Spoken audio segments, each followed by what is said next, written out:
From New York, where the American stage begins, NBC presents Best Plays with John Chapman.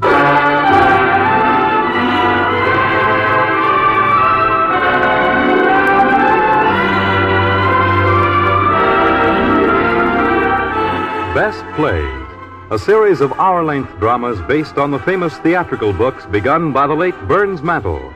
Now edited by the distinguished drama critic of the New York Daily News, John Chapman.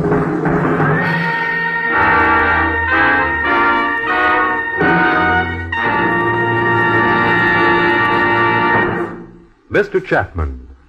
Our play this evening, Outward Bound, dates back to the season of 1923-24. That seems a long time ago, and maybe it is. But when some of the plays of that season come to mind, it seems like only yesterday, for a fine play never shows its age and remains vivid in the memory. There were some good plays that season. George Kelly's The Show-Off, for instance. Max Reinhardt's historic production of The Miracle. There was a fantasy by George Kaufman and Mark Connolly, Beggar on Horseback, which is fondly remembered. Kaufman and Connolly also had a musical going that time called Helen of Troy, New York, about a collar factory.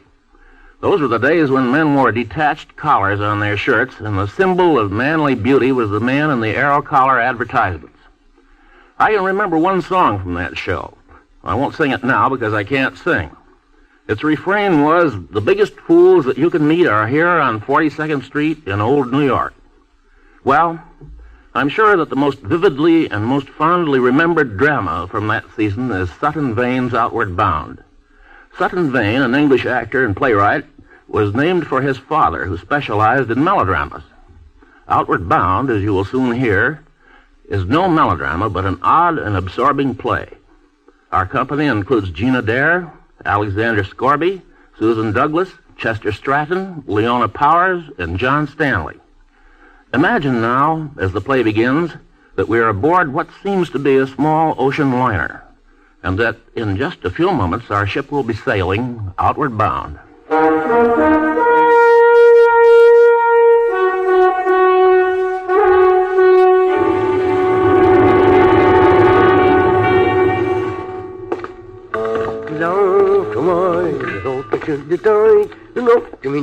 I beg your pardon? Oh, good morning, ma'am. You're the steward, aren't you? That's right, ma'am. I'm sorry to bother you, but the fog's so thick I'm afraid we've lost our way. Where do you want to get to, ma'am? Our cabin. Oh, you'll find all the berths solid. Oh, thank you. Henry? Yes, darling? It's this way. Oh, I'm sorry. I was looking at the sea. What'd you say? Our cabin's forward, he told me. Oh, thank you, Stuart. A bit confusing, these boats, aren't they? Yes, sir. To begin with. Come along, dear. I'm awfully tired. Do you wonder, after what you've been through? I suppose not. But we'll have a wonderful trip, won't we? Yes, dear. The rest and the peace and the forgetfulness. Of course, dear. Don't worry. Give me your hand. I'm sure you'll have a pleasant trip, sir, if you'll excuse me. Oh, cheer, all the neighbours cried. Who are you going to meet? We'll have you aboard the street. Well, you've been a long time. Oh, good morning, sir. This is the smoke room, isn't it? Yes, sir. What good's a smoke room without a bar? Exactly, sir. What shall I get you? Whiskey? No soda water, sir? No, thank you. All whiskey. As a matter of fact, you'll probably see a lot of me during this trip, so we might as well get acquainted, eh? How much? Oh, you needn't pay on this ship, sir. If you'll just sign this check. Oh. Oh, I had a thick night last night. Indeed, sir. Must have been devilish thick. I can't remember anything about it now. Well, it's good morning, anyway. It is, sir. Pity some people should be alive to spoil it. What's that? I was talking to myself, sir. What's the old captain like on this tub? Very decent sort, I've heard, sir. Very respected. I know. Well, that sounds dull. Get me another, will you, the same? I thought I knew that voice. What? Oh, really? So here you are, you naughty boy. Well, Mrs. Cliveden Banks, how are you? What a surprise. As soon as I saw Tom Pryor on the passenger list, I asked for the bar, and here you are. Well, what are you doing here? Joining my dear husband, I'm afraid we're in for a very dull trip. Well, we must just try and cheer each other up then, Mrs. Banks. By the way, darling, my name is Mrs. Cliveden Banks. There was a plain Mrs. Banks in the divorce court lately. So silly of her and so plain. Plain? Well, judging the Daily Mirror.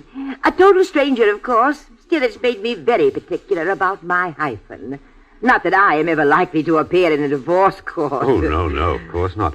Well, Mrs. Cliveden Banks, will you have a drink? At this time in the morning? Goodness, no.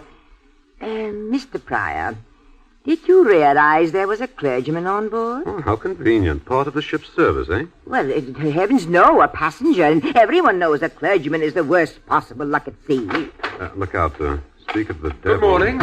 Good morning, madam. Mr. Pryor, who is this man?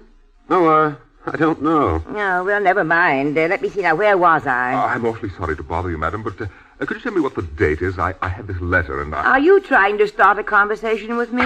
Well, frankly, when we are going to be shipmates, the sooner we get to know each other, the better, don't you think? I'm William Duke. Oh, really? I couldn't care less. I'm sorry. I didn't think introductions were necessary aboard ship. Well, possibly they may not have been in the days of Sir Walter Raleigh. Not having been there myself, I can't say for certain. I beg your pardon. I'll go out on deck. Good day, sir.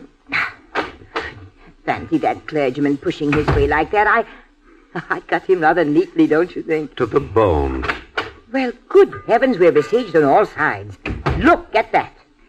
You'll excuse me, Mum, but you're the only other lady I've seen about, barring myself, and I've got to say something to someone. You see, Mum, I've been struck all of a heap. You've been what? Struck all of a heap. Oh, Mr. Pryor, rescue me. And you'd better do something for this good woman, too. It seems she's been struck all of a heap, whatever that may mean. Well, what's the trouble? Well, sir, it went like this, as it were. Only last Saturday, Mrs. Roberts and me were talking about the sheets being damp. Of sheets being damp? Oh, the good woman is obviously a steward. Oh, no, Mum, no. I'm a passenger. A passenger? Good heavens, Mr. Pryor, tell that steward to tell someone to take the good woman back to her proper place immediately. She's been wandering. She's on the wrong deck. She's in the wrong class. Goodbye, good woman. Goodbye. Thank you, Mum. Now, steward, would you get someone to show this woman to the third-class deck or something? Third class, sir? I think you made some mistake, sir. There's only one class on the boat. What was that? Only one class? Yes, sir. It's the same on all this line. Oh, Mr. Pryor, this is impossible. And now, how am I to know who are the ladies and gentlemen and who are not? No. Don't get excited. Excited? Why, this woman here is she probably eats... Extremely likely, I should say. Well, then, if she eats and if there's only one class, she'll eat in the same place as we shall. But it just can't be done. Now, there's no point in getting upset. It would be quite impossible for me to lunch at the same table with a woman who has been struck all of a heap. I'll see what I can do. Now, madam, what's your name? Midget. What? Midget. There, that to begin with is an alibi. No one could possibly be named Midget. Oh, couldn't I? Well, I'll show you whether they could or not. I'm my lady, I am mighty. My name's Midget, all right. Midget married me, and I've got me lines to prove it. How dreadfully sordid. We're just trying to help. Now, what is your trouble? Are you ill? Am I ill? I don't think so. I don't feel ill. And yet I said to Mrs. Roberts last Thursday, or was it Wednesday? Oh, never mind, I says it to her anyways. I says, what I want, says I. Or did she say it to me? Oh, well, one of us says it to the t'other.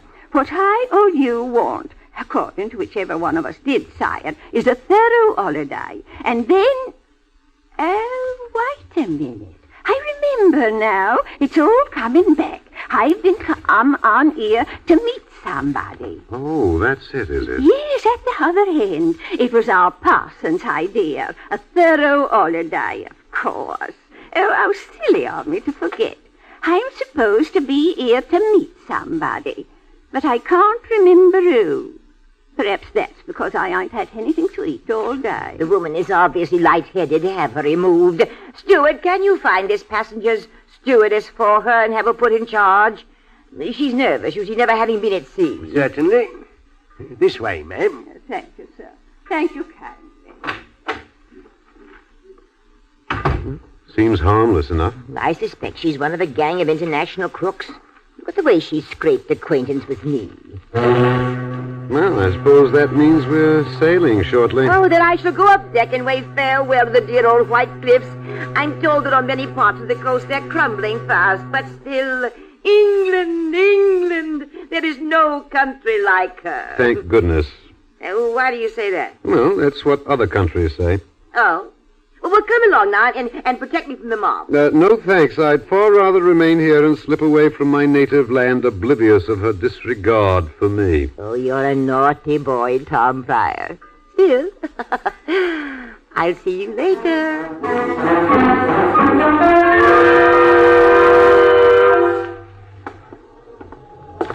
That you, Reverend?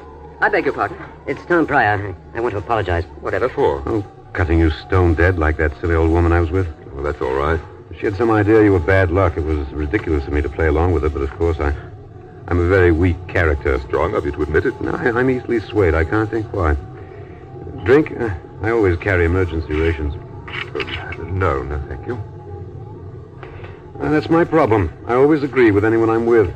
She was to blame entirely. I've always found it an unwise habit to run down other people. They have a nasty way of hearing about it and retaliating. Well, you're not going to preach a sermon, are you? Oh, goodness, no. No more sermons for me for a bit. I'm sick of them. Never did any good. I think that we should all enjoy ourselves on this trip, don't you? Live every minute of it. Well, if you mean something like a cold bath before breakfast, I don't. Oh, no, but we must arrange to enjoy every moment of the trip. Why? Because we're meant to. Oh? We must organize among ourselves. For instance, we'll get up a concert. Must we get up a concert? But of course. How awful. I say, do you sing? No. Oh, that's a pity. Do you recite? No. That's excellent. Reverend, as far as I'm concerned, all we need for the passengers' amusement is through that door. The bar? Precisely. Will you join me? If you like. Where's that steward? The steward isn't here, that's what. No efficiency, no efficiency. How do you do? My name's Lingley of Lingley Limited. Hooray. Where the devil's the steward? I haven't got time to waste here. I've got work to do. Steward! All right, yes. Ginger ale with ice. Yes, sir. How much? You needn't pay, sir. I always pay. How much? 1 shilling, sir. Very well. Here's 1 shilling. Thank you, sir. What for? I haven't tipped you. If you gentlemen will excuse me, I have work to do. I'm a member of Parliament, you know. Oh. Pleased to meet you. Not at all. I'm on the London County Council as well. Incidentally, I own 21 music halls, a chain of cinemas, 2 gold mines, and a Methodist chapel. Naturally, they want looking after. Oh, naturally. What are you doing with the chapel? Having it pulled down. Sportsman. You? I know your face, don't I? Never forget a face. How that must sadden your sweet life at times. Where have I seen it before? Oh, in your office. You gave me a job that lasted 2 days. I couldn't stand the atmosphere, so I drowned it in drink.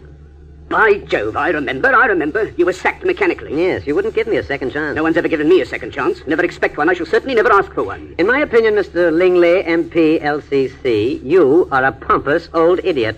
How dare you? You must be crazy. I'm not in your ghastly office now. I can say what I like. You're a blue-nosed baboon. There, I've dreamed I've said that to you for weeks, and now I've said it. Mr. Pryor, you're obviously drunk. I am drunk, I admit, but I trusted not obviously. All right, I shall go on deck. Where are my papers? I've been irritated. The doctor said I must not be irritated. I have too much to do to be irritated. I'm sure Mr. Pryor didn't... I did, every word of it. Look, shut up. He's a pink-eyed rabbit. He's a rotter. He's a grasper. Silence, sir! For goodness sake, silence! I shan't be able to concentrate after this interruption. I came here for peace, confound you. I've been thinking too hard as it is, and now this little net, he's destroyed what I'd nearly completed in my mind. Confound you, sir, I'm sick of opposition. Oh, my God. Mr. Lingley, what is it? Wait, you're looking ill. Yes, I am ill. I'm feeling ill, I am. Suddenly, I must have help. I wasn't warned about this. An arm, please, and some of that stuff you're drinking, Pryor. Here you are. Thank you. I shall be all right in a minute. I'll get the ship's doctor. No, he'll only irritate me. I know what to do. I've been told what to do. Absolute quiet and fresh air. I'll go on deck. Oh, yes, I've forgotten. I'm to take one of these capsules. Thank you. I must keep quiet. calm and not think. I should be all right in a minute. I'll see a doctor when I get to...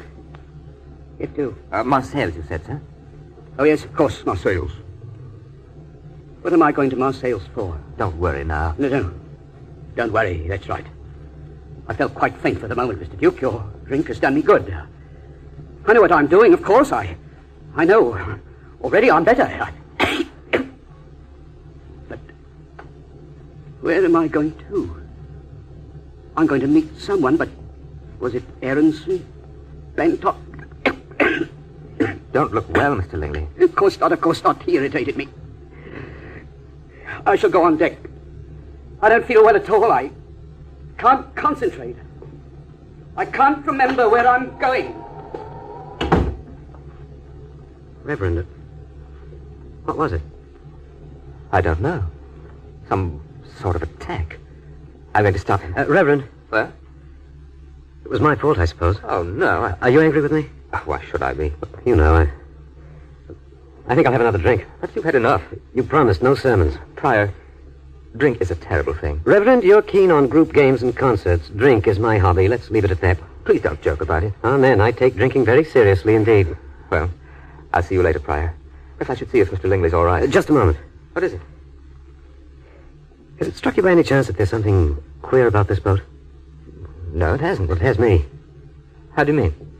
There was a charwoman here just now, hardly the kind of person you'd expect to find here, and she couldn't remember where she was going, except that she was going to meet someone. Now, this Lingley fellow, he couldn't remember where he was going either, at least not clearly. And there's old Mrs. Banks, driveling about joining her husband. It's just struck me that... What has? Well, Cliveden Banks kicked the bucket months ago. Surely she can't have forgotten that. Or was that her father? Mr. Prior, if you'll take my advice, you'll take Mr. Lingley's example and take some fresh air on deck. Yes, sir. Yes, I think I will. I think I need some air, a lot of air. Lot of air. Oh, so sorry. I didn't see you. I can't see much of anything. You all right? Look here. Do you mind if I ask you a question? Of course not. It's a rather queer one. Go on. Do you know where you're going? You a Salvation Army man?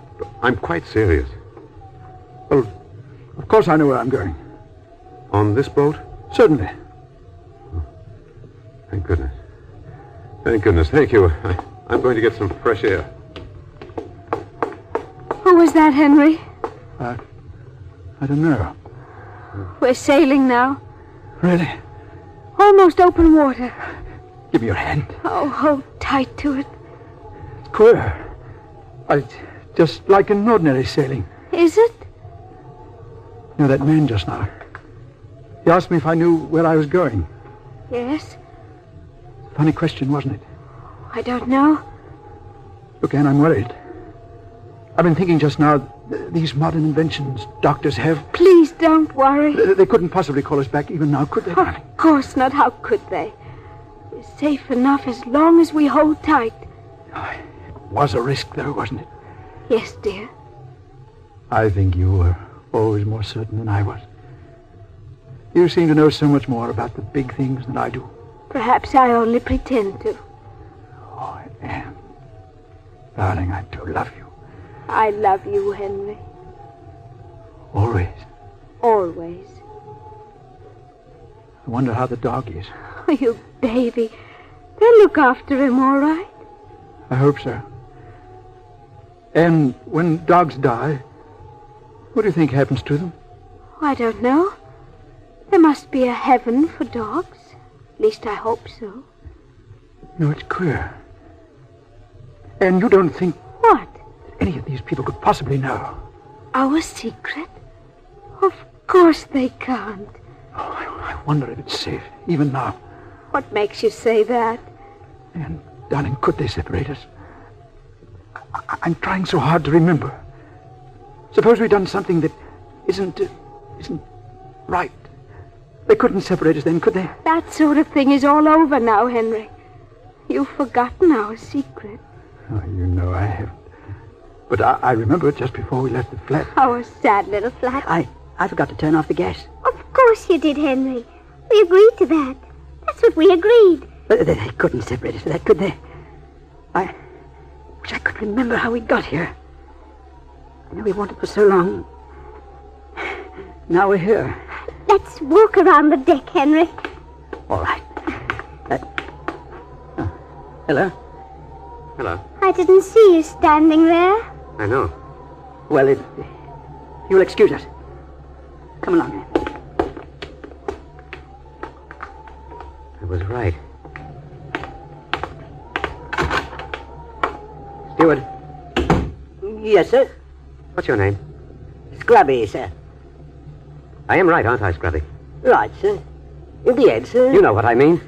Right about what, sir? You, I, all of us on this boat. What about all of us on this boat, sir? Answer me truthfully, Scrubby. We're all dead, aren't we? Yes, sir. We're all dead. Quite dead. They don't find out so soon as you did, as a rule. Queer. Not when you get used to it, sir. How long have you been... Me, sir? Well, I was lost young. You were what? Lost young, sir. I don't understand. No, sir, you wouldn't. Not yet. But you'll get to know lots of things as the voyage goes on. Tell me one thing now. Anything I can, sir. Where are we sailing for? Heaven, sir. And hell, too. It's the same place, you see.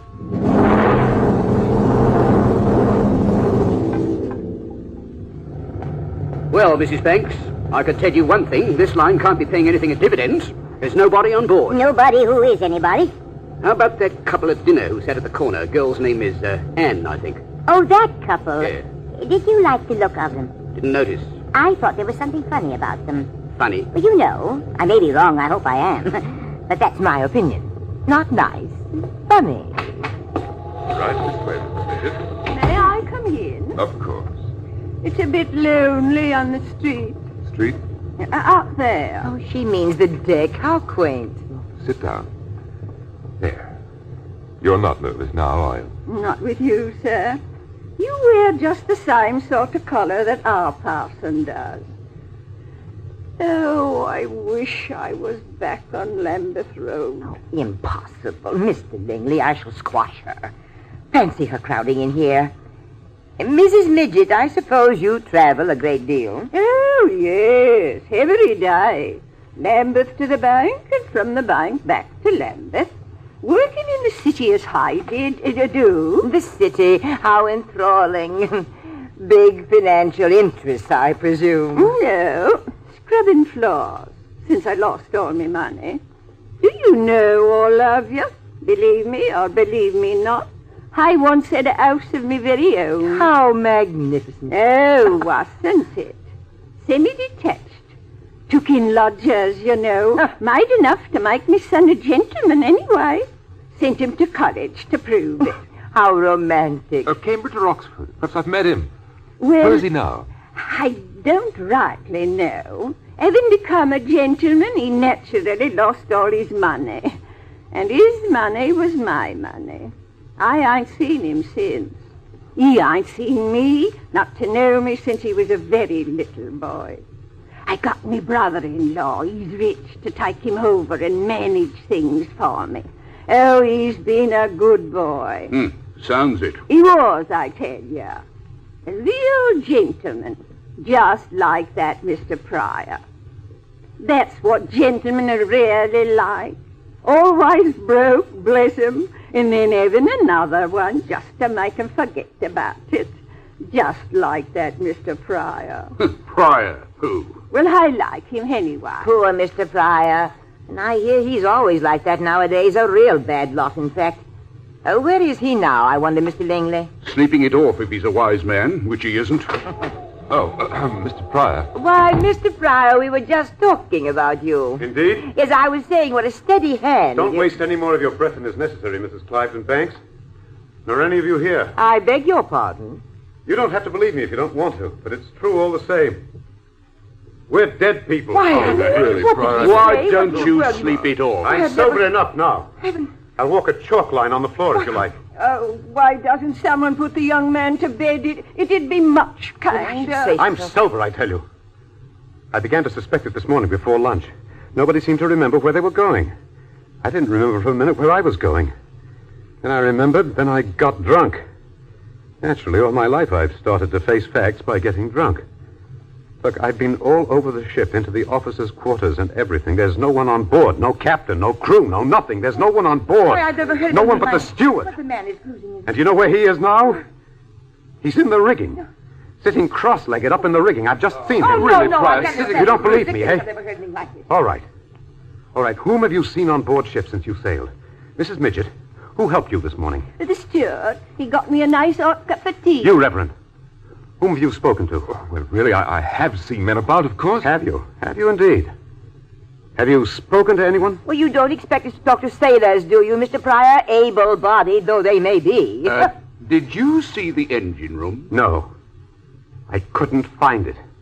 Pity. I thought you were going to say the ship was worked by elastic bands. It's no joke. Reverend, where are you landing? Well, I'm going to take a little holiday, that's all. You can't remember. I'm right, you see? I wish you'd get out there. We want to play cards. Why I should try to warn you, I don't know, but I've been all over this ship, I tell you.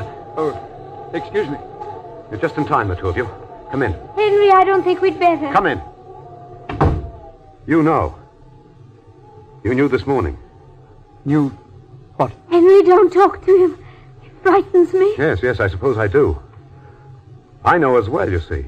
Mr. Duke, as a clergyman, you must be more used to unpleasantness than anyone else. Will you please take this man to the doctor or lock him up? He's not well. I tell you, there is no doctor, no one. Look, everyone, I'll make a bargain with you. What is it? There are no lights out there. No lights at all. Have you ever heard of a ship with no port or starboard lights? No. Go out there and see. If I'm wrong, I'll go quietly. Well, now that seems fair. Reverend, will you go? Well, just to satisfy you, if you keep your word. And you'll tell the truth?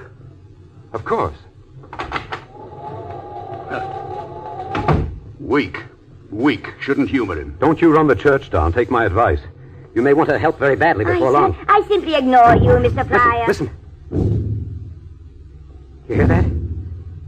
Like a drum. A muffled drum. You're drunk, sir, and you're at the wrong... Well, Duke? What's out there? It's all right, of course. Duke, it is all right? Of course. Everything? Everything. Oh, well, I of tell you, course. the man's drunk. I knew it all the time. You liar! You liar! Come with me, Duke. I'll show you. Stop it, Pryor. Stop it. You swore to tell the truth. You're a liar, a dirty liar. Get him, Lingley. I'll show him no more lies. I'm trying to help. We're dead, do you hear? We're all dead.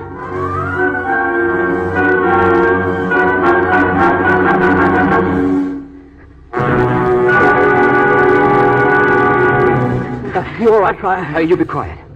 Now, the ladies are safely out of the way. I want to apologize, Pryor. Why? Because you were right. What? There isn't a light on board. I'm not even certain that we're moving. Then why didn't you say so? I didn't want to alarm the ladies. But something must be done. We must all do something immediately. What? To begin with, somebody will have to ring a bell. Yes, and have the steward explain. Good. Scrubby, ask him. We ought to do something. We may be drifting. We'll hit a rock. No, sir. You won't do that. Where did you come from? What's all this nonsense? I can't stand excitement. Where's the captain? Oh, he left long ago, sir. When I get back to London, I'm afraid you won't get back to London, sir. Take me to the captain, sir. You're only a servant, you hear? Mr. Lingley, I think we should all keep our tempers. It's all right. I've known a lot of them to get angry at first. What do you mean, sir? People like you are just beginning. Beginning? To be passengers. What you told me this morning was true, wasn't it? What, dead, sir? Quite dead, sir. Speak for yourself, sir. It's queer. Why, sir? We didn't think it was queer when we were born. I must get out of this. I must get out. That, sir, is impossible until after the examination. What examination? You'll find out later, sir. Well, don't stand there, all of you, saying nothing. What are we to do? You, Duke, you're always talking about doing things. What are we to do? I really don't know. Of course, if we were all quite certain, a prayer... That won't do any good. There's no danger, gentlemen, if that's what you're frightened of. I'm not frightened. Well, I am. Steward, how many times have you made this passage? Oh, about 5,000 times, sir. And it's always been like this? Not always, sir. The passengers don't find out so quickly as a rule. I suppose it's because of the halfways we have got on board this trip. Halfways? There's no point standing here talking to a lunatic. The question is, what is to be done? There's nothing to be done. Just go on as if nothing had happened until the examination. Don't talk to me as if I were a schoolboy. It is rather like going to school, sir. I'm asleep. That's it. I'm just asleep. I've had dreams like this before.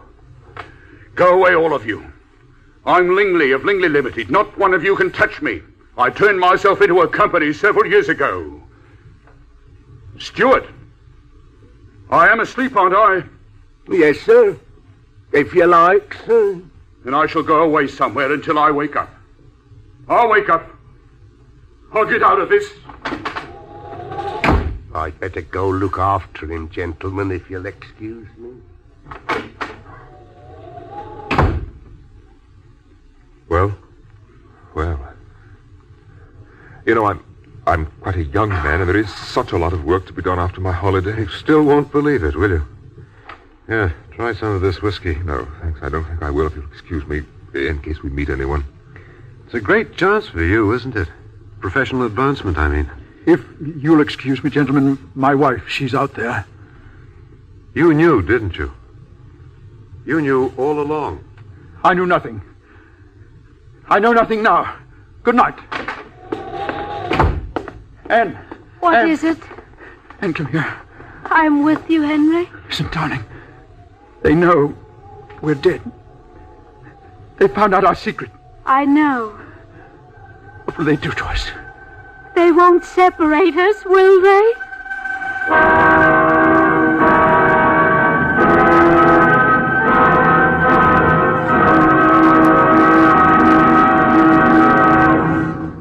In a moment, we'll return with Act Two of Outward Bound on Best Plays.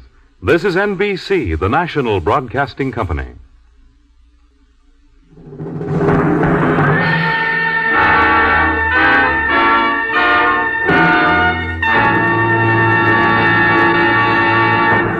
We return to the Best Plays production of Outward Bound by Sutton Vane. And here again is John Chapman.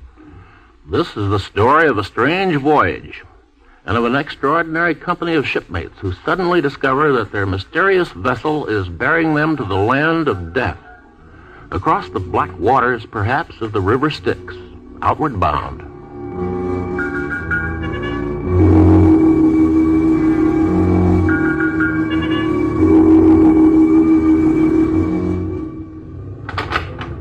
You're late, Pryor. You're late.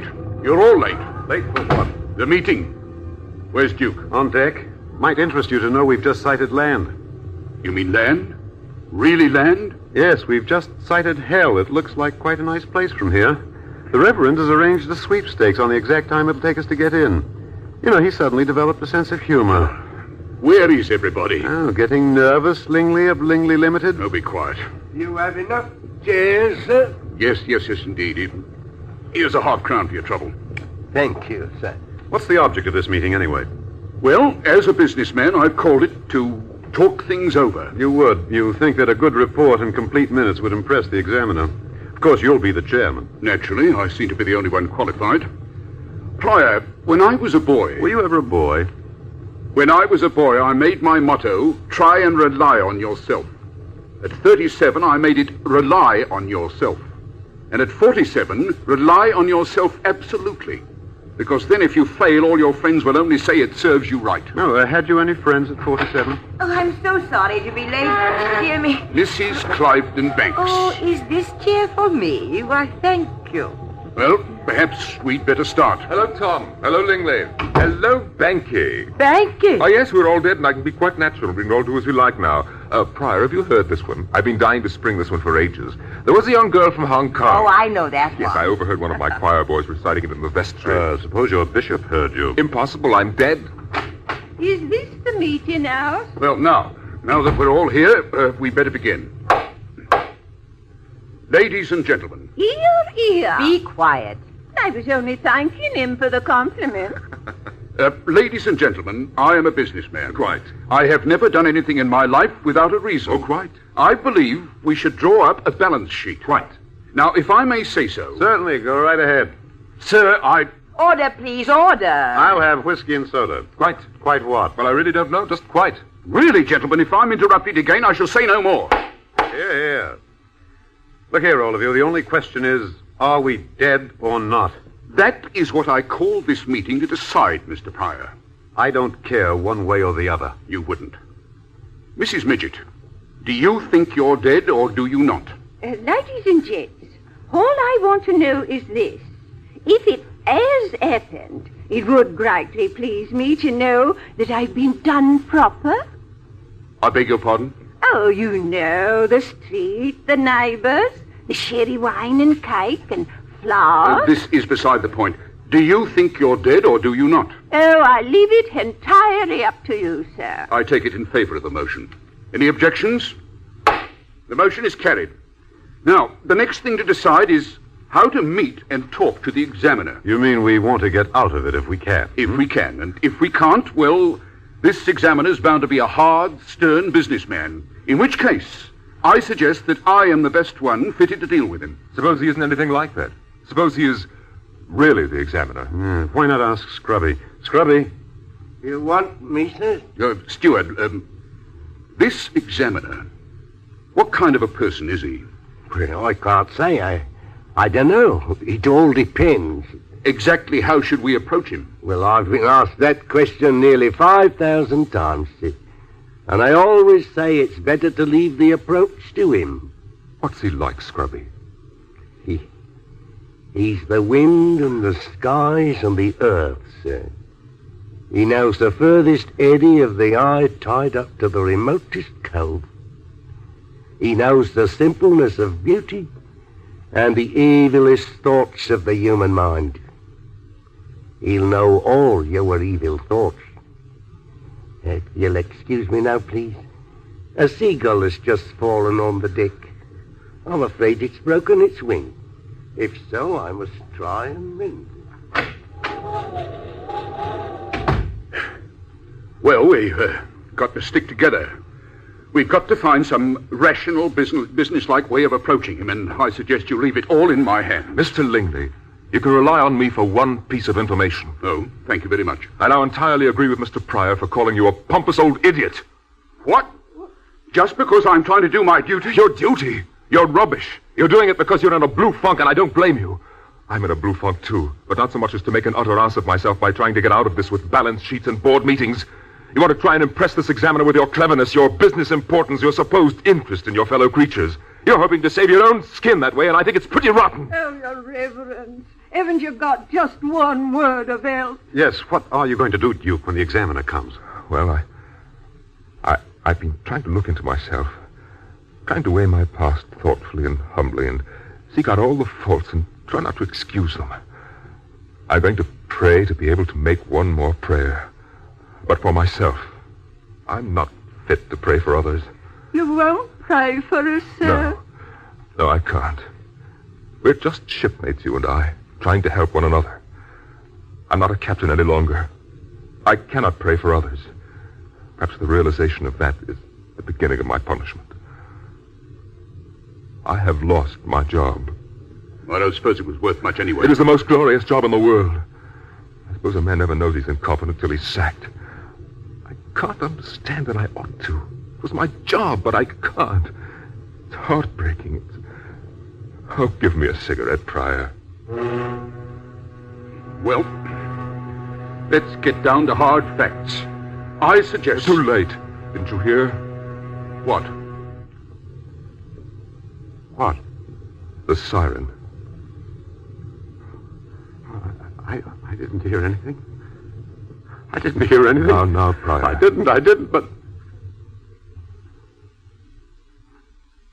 I can feel something, though, can't you? No. The boat stopped. Exactly. We're in. No, I won't face it. I daren't. It's all been bluff on my part. Let me get away. Let me... None of us get away. We've stopped for good now. This is the judgment. Oh, it can't be. We're here in the smoke room of a liner. Why shouldn't it be here in the smoke room of a liner? Have any of us really ever troubled very much to think where and how and when it might be? We've got to stick together. Duke, man, you must pray, even if the words are meaningless. Don't desert duty at the last moment. We're in the night, and I want a prayer. I want a prayer from a man. I don't care if he's a clergyman or not. Oh, Oh, you ought to, Prior Reverend. Yes, even if you can't understand what for, you understand us. You really think I ought to, Mrs. Midget? Oh, yes, sir. Pardon the liberty. There's no harm in habits, if they're good habits. And prayer is a good habit. Forgive me, then, for I don't know... Oh, yes. Gentle Jesus, meek and mild, look upon a little child. Children, pardon our simplicity. Suffer us to come to thee. God bless father and mother, Harriet, she was my nurse, all kind friends. Make me a good boy. Amen. That was the first prayer I ever learned, so it's probably the finest. Say it to yourselves if you want to. And remember Harriet. She was a worthy soul. Oh, I feel better now.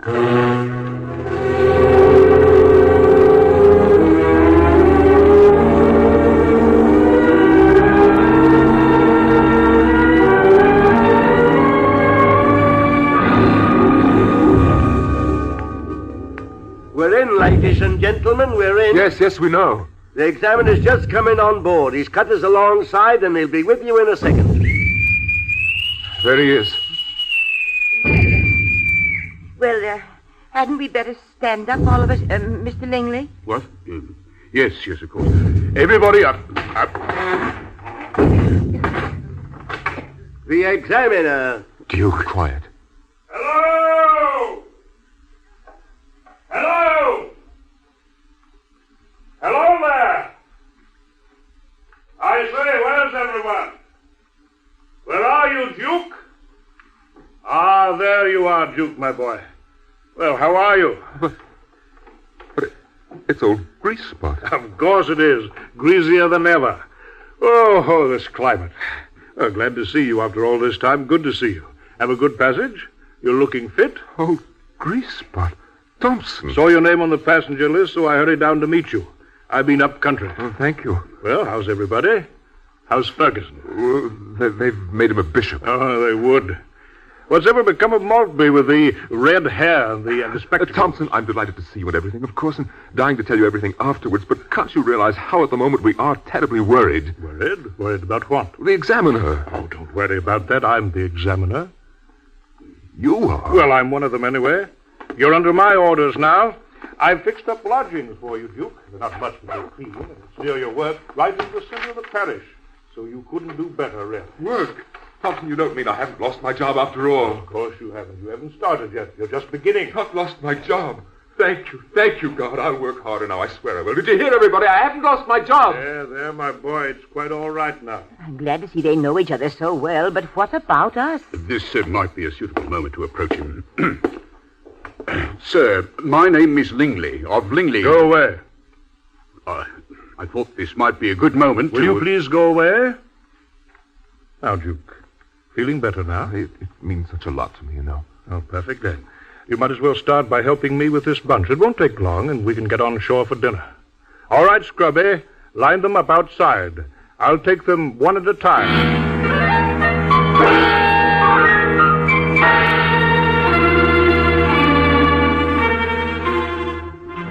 Mr. Lingley. Well, come in. Sit down. Well, sir? I'm Lingley of Lingley Limited. Never mind the limited. You're just Lingley now. I'm very proud of being myself. Very well. Your case is over. Get out. What? Just a minute. Let's talk this over. It's just that you don't understand business. Sir, you commenced your career by breaking your playmate's head against the curb because he had a painted tin horse and you wanted to get it. Well, I got it. Oh, I grant that. You made a glorious straight path by knocking down anyone who came across it or tried to turn you off it. The foundation of Lingley Limited was laid when you stole the plans of a turbine engine and let the inventor die of poverty. Come on, off you go. I'll appeal. There's no appeal. You'll suffer as you made others suffer. Give me a second chance. Did you give anybody a second chance? That's all. Take him away, Scrubby. Yes, sir. Just see he goes the right way. Very good, sir. I wish you'd see the young couple next, sir. Henry and Anne, I know they must be suffering. Well, what couple is this? They're not on the passenger list. They seem so devoted. But who exactly are they? Stuart, do you know anything about a young couple on the boat? Oh, those two, sir. You wouldn't want to see them. Not see them? They are halfways, sir. Oh, halfways. Well, that explains it. No, it wouldn't be much use to see them. Show in Mrs. Cliveden Banks.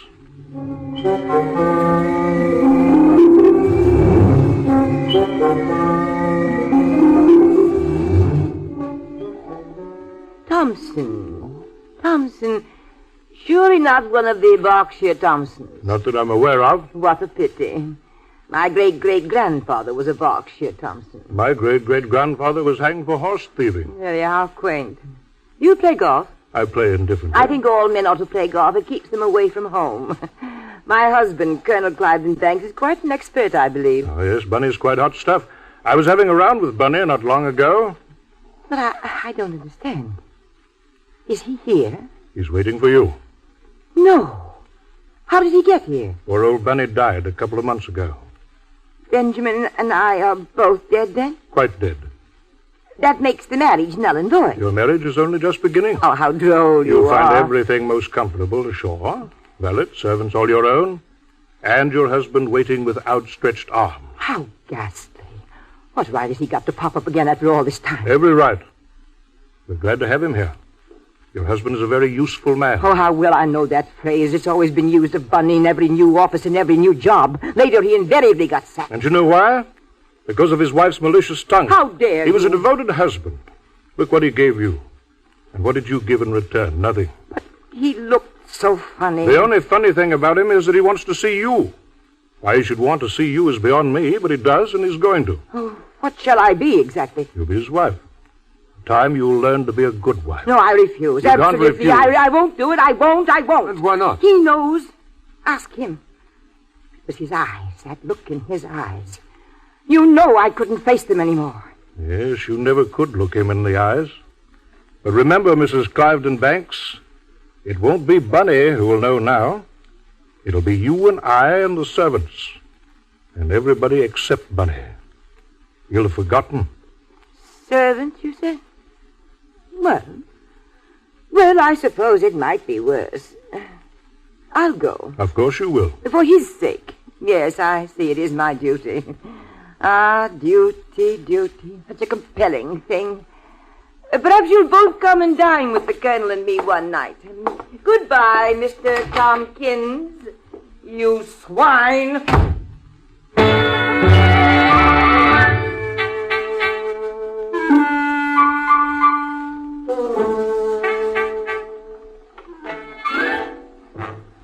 You've got to take me next. I can't stand it. My nerves aren't right. I can't stand it. Well, we're not going to hurt you. Here, drink this. Well, what do you want? I want to be killed. I want to be killed. Well, healthy outlook you've got, haven't you? No, I haven't. I've got a weak character. I want to be let off light. I want to be hit over the head with a stone and be finished. Duke, send ashore for a bag of stones. Don't joke. I couldn't stand that. I know what you're doing with the others. You're keeping them going with promises and things. Well, I don't want to be kept going. I want blank. Impossible. But I'm dead. I demand the right to be properly dead. You're going on like the others. You've got to. I won't. You'll find it quite easy to forget here, you know. Easy to forget what? You're not suggesting I'm to go on without this. Yes. You torturer. I see what you want me to do. You want me to chuck drink and develop a nice, clean life and remember all the other horrors. Why don't you kill me? Look at all the trouble it'll save. I'm not really worth saving. I'm not really. Excuse me, sir. What do you want? My name is Midget, sir. I couldn't help hearing. Oh, yes, I know all about you. It's not your turn yet. Oh, but you see, sir, young Mr. Pryor here, he's been very kind to me. And if he's in trouble, I really don't think I could put me head on my pillow tonight if I had one. Oh, now, Mr. Pryor, what's all the flustering to do? It's about the booze, ain't it? Yes, drink is certainly mixed up in it. Mind you, I don't say there's any harm in a man having a beer if he wants it. But I shouldn't think you'd ever had much of a chance, have you, sir? I've had every chance, Mrs. Midget. I was spoiled. I was ungrateful. I ruined... Now, please drop it. Oh, there was a girl, too, wasn't there? And she was the final old how do you do, I take it. As you so poetically express it, she was. And she chucked you, didn't she? Oh, but you'll be different now. What a triumph for you if your gal suddenly appeared here and found you settled down, smart and respectable like, with a good job and a decent salary, regular every Saturday. What you want is a nice, good, steady, respectable housekeeper who'll take care of Mrs. Midget. Oh, you can have your drinks as long as you don't let him interfere with your meals and affect your appetite. Mrs. Midget, you're suggesting that I was thinking of it, yes.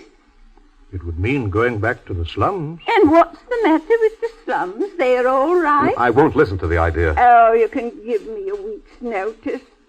Won't it be worth a try, sir?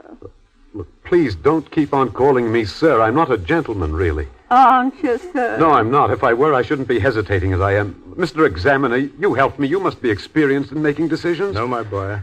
I can't help you in this. It's your own choice. Look, Duke, You know what Mr. Thompson said. For you to speak. Very well, then. I'll go. By myself. Pryor.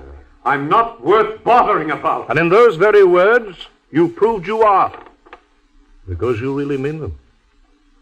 Humility, my boy. Humility. Take him away, Mrs. What's your name?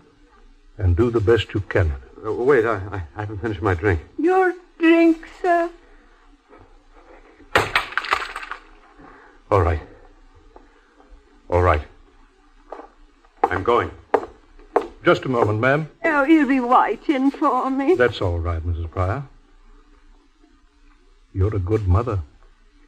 Lost you. How did you find out? Lost you? No. Please. You'll never tell him, will you? Promise.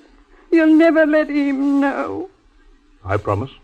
And you, Reverend. I promise, of course. I just felt. You see, he mustn't even guess. Oh, sir, ain't it wonderful? He doesn't know me, and I've got him to look after at last, without any fear of me disgracing him. It's heaven. That's what it is. It's heaven. Mrs. Midget. He wants me. At last. Yes, dearie. I'm coming. I'm coming. Well, that does it. Come along, Duke. No, wait, Thompson. The young couple is still outside. You may come in now. Oh. Is this the young couple? Won't you speak to them? Please. Not yet, my children.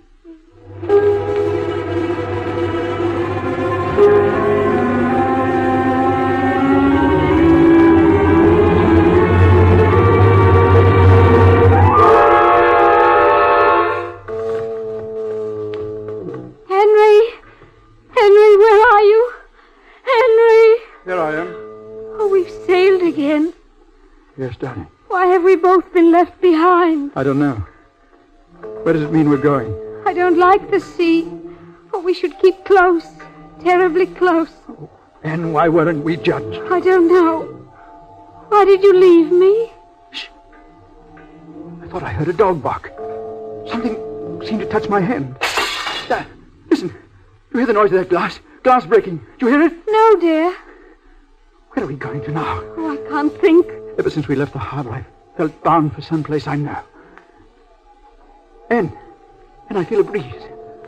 Light, like a breath of new air. We're together. That's all that matters. We're together. Darling, they can't separate us now, can they? Keep hold of me, darling. Don't let me go. Why aren't we closer?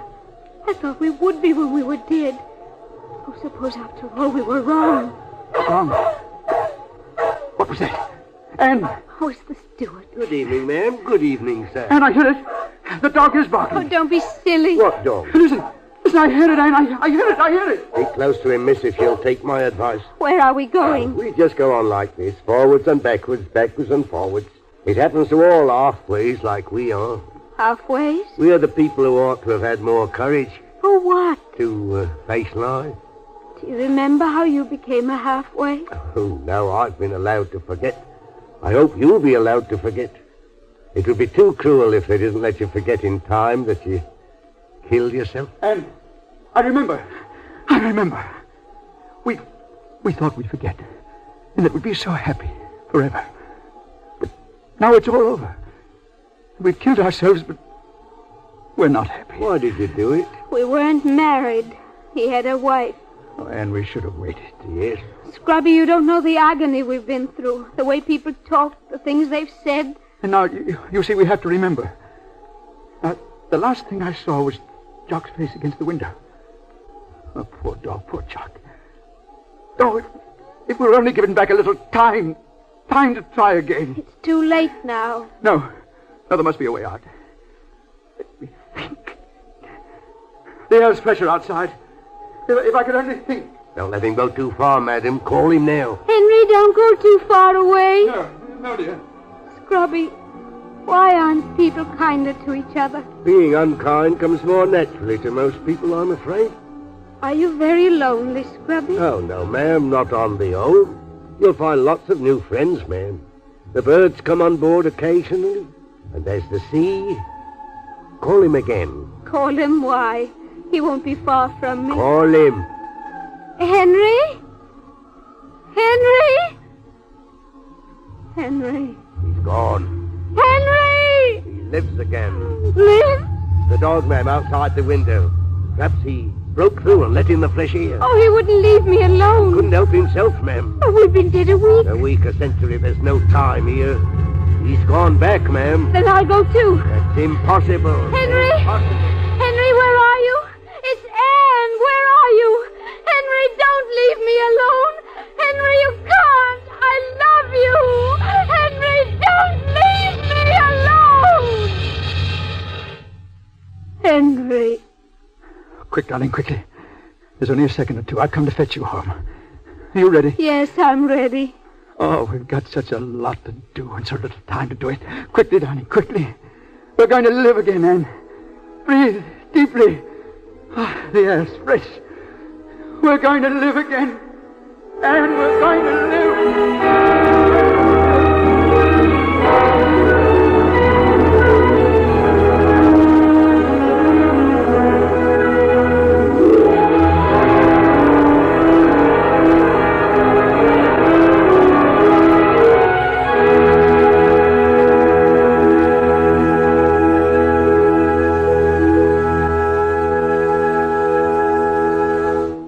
You have just heard the Best Plays production of Outward Bound by Sutton Vane. And here again is your host, drama critic John Chapman. Next Sunday's Best Play will be another change of pace in this series, a melodrama. It is Thomas Job's thriller, Uncle Harry, with Joseph Schildkraut again in the role he created on Broadway. This is Chapman saying goodbye until then.